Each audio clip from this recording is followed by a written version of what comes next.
আপনারা তো অনেকেই জানেন আমার ছেলে মেয়ে ঢাকায় লেখাপড়া করে, তাই তারা সেখানেই থাকে। মেয়েটার স্কুল বন্ধ হয়েছে, তাই মেয়ে এবং মেয়ের বাবা চলে এসেছে বাসায়।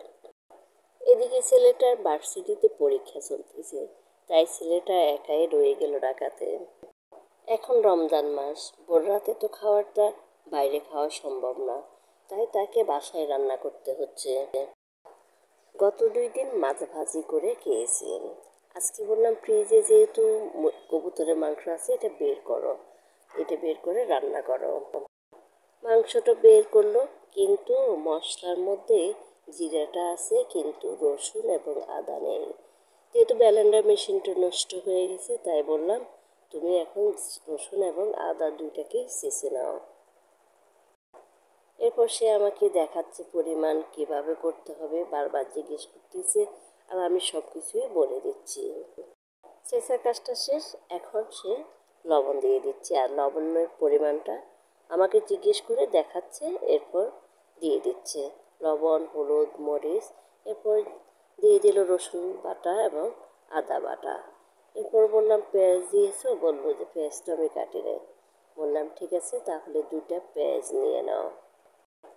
আর আমার ছেলেটা পেঁয়াজ কাটতে গিয়ে দেখেন তার কি এক অবস্থা,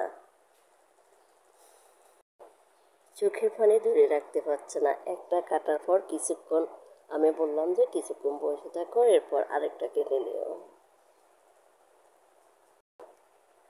পেঁয়াজ কাটার পর এখন দিয়ে দিচ্ছে তেল। তেলটাও আমাকে জিজ্ঞেস করতেছে কতটুকু পরিমাণ দেবেন। পরিমাণ মতো তেল দেওয়ার পর আমি বললাম যে এরপর তুমি জিরা বাটাটা দিয়ে দাও। জিরা বাটা দিয়ে দিল 1 চামচ, তেজপাতা, দারচিনি, এলাচ দিয়ে দেওয়ার পর আমি বললাম এগুলো একটু মেখে নাও। এরপর মেখে নেওয়ার পর আমি বললাম মনে হচ্ছে যেন হলুদ মরিচের পরিমাণ একটু কম হয়েছে, তুমি আরেকটু হলুদ মরিচের গুঁড়া দিয়ে দাও। এরপর আবার মেখে নিল। মেখে নেওয়ার পর আমাকে দেখাচ্ছে। হ্যাঁ, এবার আমি বললাম যে ঠিক আছে রেখে দাও, 10-15 মিনিট রেখে দাও। এরপরে চুলায় বসাই দিবে। চুলায় বসাই দিল।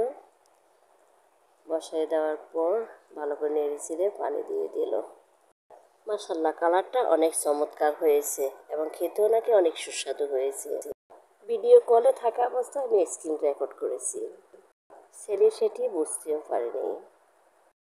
ভিডিওটি দেখার জন্য সবাইকে অসংখ্য অসংখ্য ধন্যবাদ। সবাই আমার ছেলের জন্য দোয়া করবেন। আল্লাহ হাফেজ।